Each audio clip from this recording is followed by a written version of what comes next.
परमात्मा कहते हैं ये संसार समझदा नाई कहंदा शाम दोपहरे में। हमने तुलनात्मक एक दूसरे को देखकर अपने आप को सुखी मान रखा है, या सुख नाम की चीज नहीं है। ये संसार समझदा नाई कहंदा शाम दोपहरे नू, गरीबदास ये वक्त जाता रो के इस पैरे।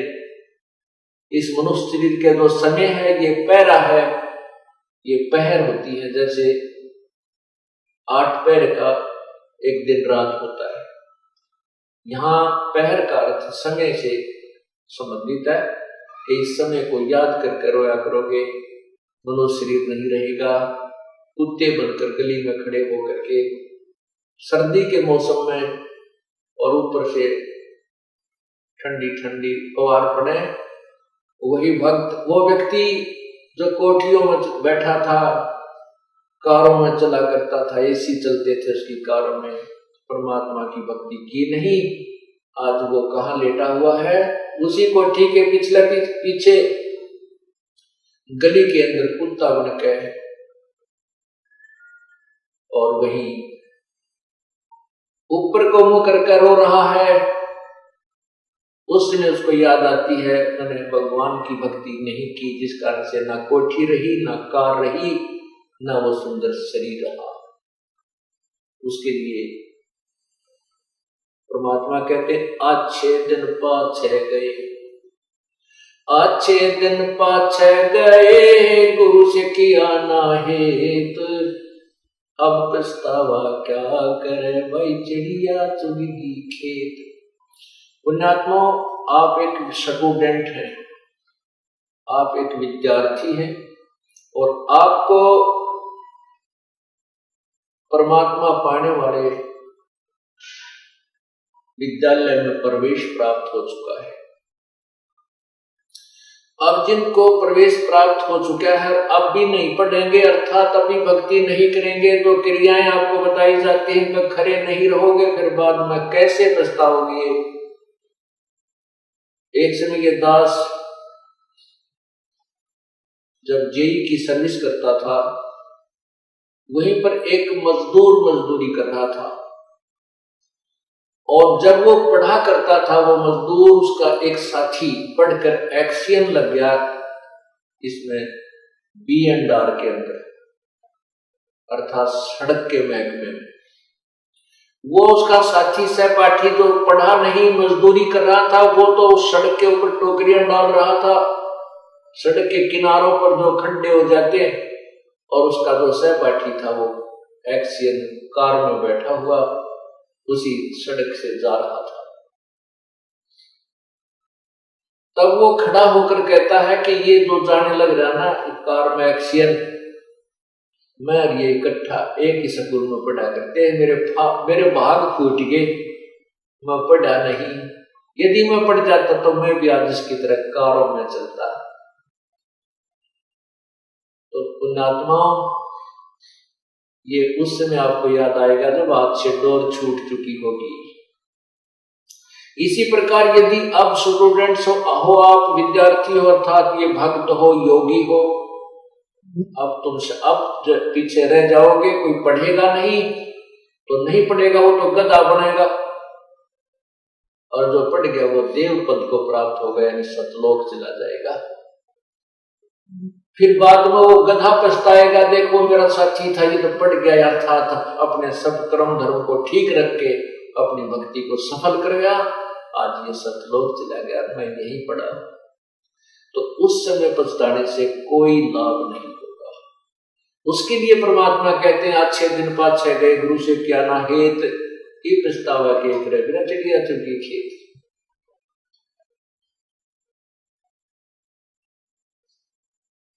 अब पुण्यात्माओं, ये चोट है जो सत्संग में आत्मा को जगाती है, ये झटके हैं, ये उठा पटक है जो कपड़े को धोकर उसका मैल निकालता है, ये परमात्मा की वाणी आत्मा को चोट करती है, इस आत्मा को झंझोड़ कर रख देती है, जो यहाँ ये निश्चिंत होकर बैठ गई है कि ईद तेरा कुछ ना बिगड़े और तुम उसमें मौज करेगी। नहीं, परमात्मा कहते तू जाने मेरी ऐसे निभेगी हरदम लेखा वरना रे।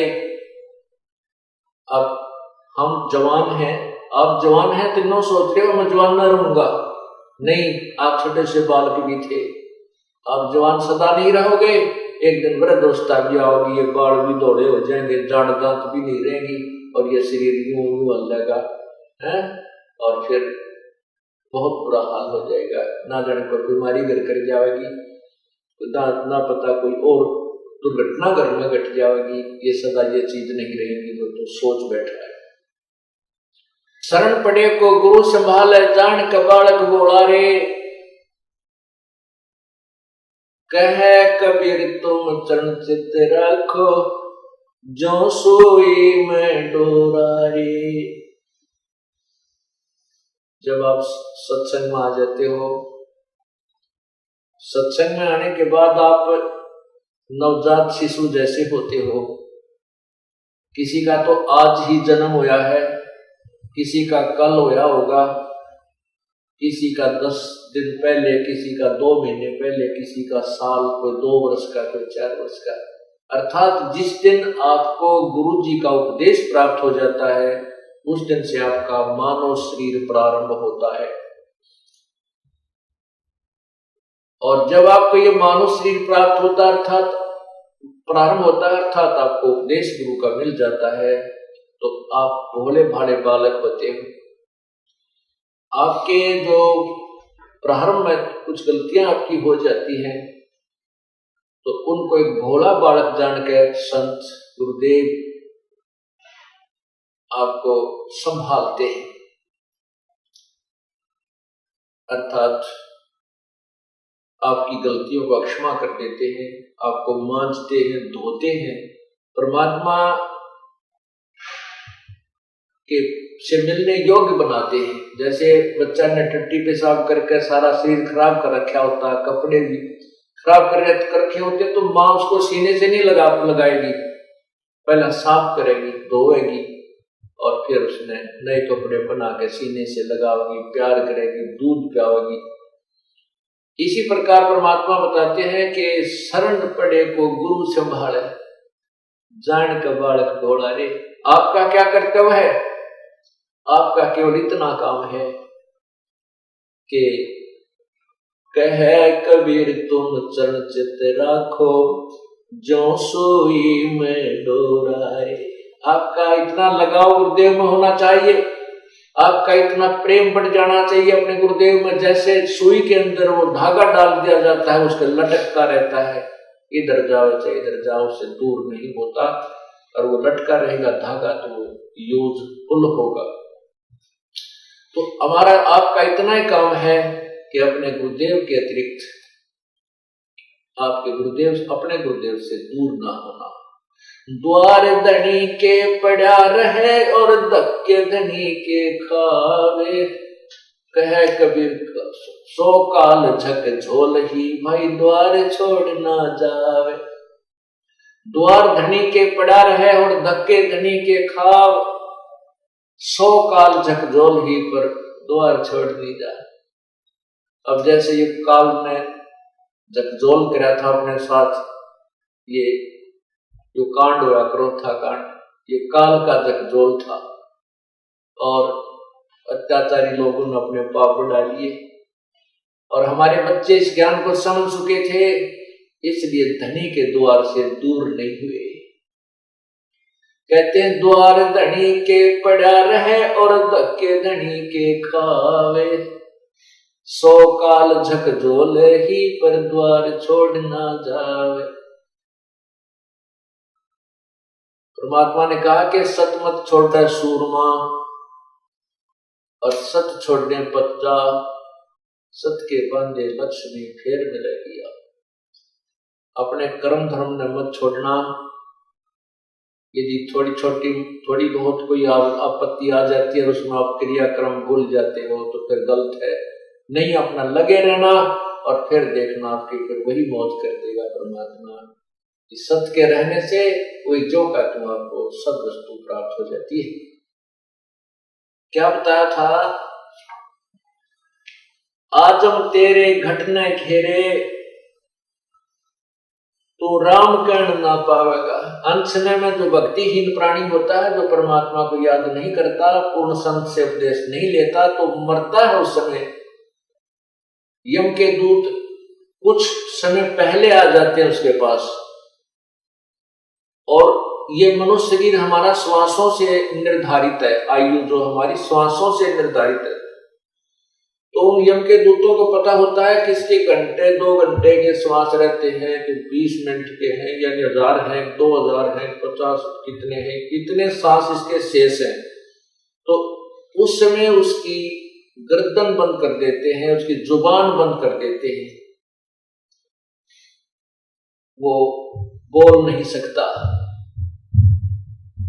क्योंकि यदि अंत समय में वो भगवान ने याद कर जाए तो उसको राहत मिलती है। इसलिए भक्तिहीन प्राणी को अंत समय में परमात्मा याद वैसे तो आवे को नहीं, बिल्कुल नहीं आवा, चाहे कोई कोशिश कर लेना, क्योंकि उसने सारे उम्र में जो पाप और कर्म कुकर्म किए हैं वो उसके शरीर में इतना प्रभाव कर देते हैं, उसको याद दिलाएंगे राम नाम तो भी नहीं बोल सकता, क्योंकि तो पहले अभ्यास करना पड़ता है, तभी अंत समय में भगवान याद आता है। तो यम के दूत जब आते हैं तो उसकी जुबान बंद कर देते हैं, और फिर वो संकेतों से संकेत करता है, बच्चों को बुलाता है, ऐसे ऐसे करता रहता है, वो बोल नहीं सकता, क्योंकि यम के दूतों ने उसकी गर्दन, उसके घट को अंदर से घेर लिया है। और भक्तिहीन प्राणी फिर क्या करता है, संकेतों से बोला है।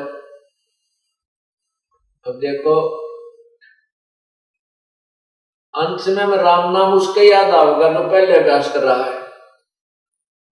जैसे अब आप आते हो, नाम ले लिया, ज्ञान सुना, कभी आरती कर रहे हो, सुबह का नित्यनेम कर रहे हो, कभी दोपहर की रामायणी कर रहे हो, फिर कभी शब्द सुन रहे हो परमात्मा की महिमा के, कभी सत्संग सीडी आपने कोई कैसेट से सुन रहे हो, और कभी अपना फिर मंत्र याद कर रहे हो। तो आपका अभ्यास बढ़ गया, आपको स्वप्न में भी भगवान याद रहेगा, रात में भी, दिन में भी, काम धंधे से फुर्सत मिलते ही परमात्मा याद आ जाता है।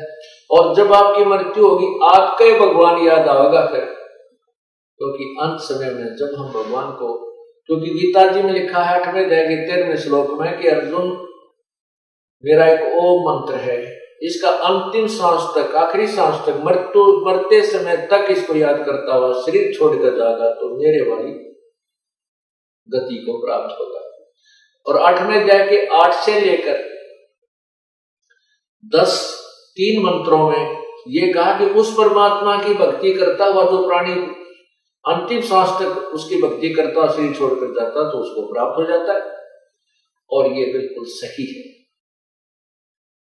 परमात्मा कहते हैं राम नाम रटते रहो, राम नाम रटते रहो जब तक घट में प्राण। आखिरी सांस तक सभी ये सिमरण करना पड़ेगा, क्योंकि हमारा श्वास से सिमरण चलता है, वो सतनाम होता है, और उसका अंतिम सांस तक जाप करने से ही हम परमात्मा प्राप्त होते हैं। अंत समय में सांस सुमरण जब होगा जब हम पहले अभ्यास कर रहे होंगे। अब जैसे कोई दिन में केले बेच रहा रेडी पर, सारा दिन करता, ले लो 10 के 20, 10 के 20, 10 के 12 के 8, 12 के 8, बढ़िया। रात में फिर वही न रुके मारे सारी रात, ले लो 8 के 12, 12 के 8, 12 के 8। तो जैसा उसने दिन में अभ्यास किया ऐसा ही रात में। एक समय हम पढ़ा करते छोटे छोटे 5वीं 6वीं 4थी में, हमारा एक चाचा था दूसरे दादा का, वो बोला था कि किसी के भी आकर रात में दिन में वही खाना खा लेता हुए सो जाया करता। वो बाजरे का रुखाला जाया करता, बाजरे का रुखाला जाते थे। चिड़िया बहुत परेशान करती है, बाजरे को खाती है, उनको सारा दिन रुखवाले ने ऐसा करना पड़ता, हर हर पर लोग को फटकना रखते थे, गोपिया वो छोड़ते थे, कुड़का आवाज लगाते थे। तो तो दिन में वो 1-2 महीने पक्का अभ्यास हो जाता हुर्र करूंगा। वो एक दिन हमारे हम ऊपर पढ़ रहे थे, गर्मियों के दिन होते हैं वो, तो वो आके वहां सो गया, हम अपना पढ़ रहे थे, वो एकदम जोर तो उठा, हम भी डर गए, वहां क्या हो गया? हमने उठाया, वहां चाचा क्या हो गया तेरे? वो तो उठ कर देखने लगा, जो बोला मन ने सोचा मैं वहां खेत में बाजरे का खाली कर रहा और चिड़िया आ गई, वो खा रही है, उनको भगा रहा था हुर्र करके। अब दिन में हुर्र करेगा तो रात में हुर्र याद आएगी। अब हम सारे जीवन में परमात्मा याद करेंगे, मरेंगे, मरते समय हमारा भगवान याद आएगा। और जिसने परमात्मा याद किया नहीं, सारा दिन सारी उम्र खो दी 2 के 20 बनाने में, तो उसका समय परमात्मा याद नहीं आएगी, वही बातें वही कुमत याद आएगी। एक समय एक बुढ़ा ऐसे ही एक वृद्ध मरने लगा, उसकी जुबान बंद होगी, जुबान बंद होगी तो अब उसने घर वालों ने, बच्चों ने, ये पता था कि हमारे पिताजी के पास पैसा बहुत है, ऐसा उनको डाउट था। और बीच बीच में वो बुढ़ा भी अपनी सेवा करवाने का हमारा संकेत कर देता था, भाई मेरा धन दाब रखा है, जो सेवा करेगा उसी को बताऊंगा। तो पहले बुजुर्ग यह ताली लाया करते सेवा करवाने की, यही फार्मूला बनाया करते, और बच्चे फिर सेवा करते, पिताजी अंत समय मुझे धन बता जाएगा।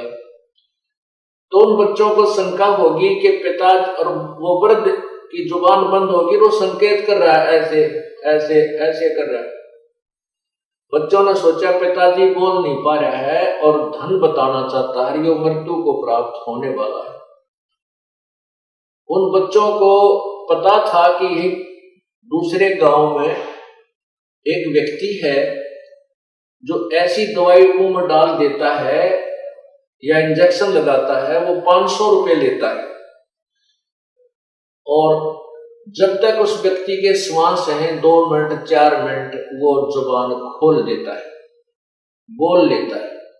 तो भागकर उस गांव में गए और उस डॉक्टर ने ले बुला के, और उस डॉक्टर ने उसका इंजेक्शन लगा दिया, 500 रुपये लेगा, वो चला गया। बूढ़ा बोलने लग गया, तो वो कहने लगे पिताजी बता, जल्दी बता दो कहाँ रखा है वो धन। वो बुजुर्ग कहने लगा, वहां एक बुजुर्ग बोला रहे, वो बाछड़े ने, गांव के बच्चे ने झाड़ू खा ली, तुम कित मर गए, मेरे पास नाश करोगे, तुम ध्यान नहीं रखते, गांव के बछड़े ने झाड़ू खा ली, सारी नाश कर दिया। नो कहकर बुढ़ा मर गया, इतना सांस शेष रह था। अब वो गाय का बच्चा कोई झाड़ू खा रहा था, और बुढ़े की दृष्टि मरते समय उस पर पड़ेगी, उसके मन में यह चिंता होगी, तेरे मरने के बाद ये बच्चे नाश करेंगे, देख कति संभाल नहीं करते, और यह झाड़ू खराब कर दी बच्चे, गाय के बच्चे।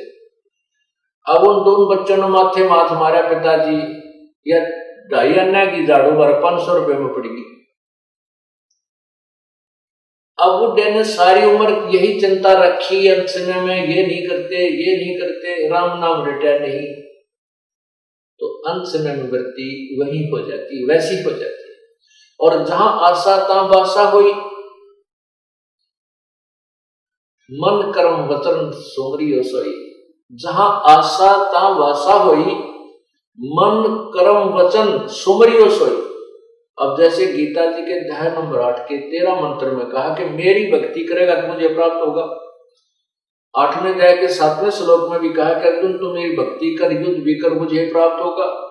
8वें अध्याय के 8 से 9 10 में कहा है कि उस परमात्मा, पूर्ण परमात्मा की भक्ति करेगा तो उस परम दिव्य पुरुष परमात्मा को तो प्राप्त होगा। यानी मन कर्म वचन से, चाहे तूने इस ब्रह्म की भक्ति करनी है, चाहे पूर्ण परमात्मा की करनी है, दोनों उस जिसकी भी करेगा, मन कर्म वचन से ही करेगा।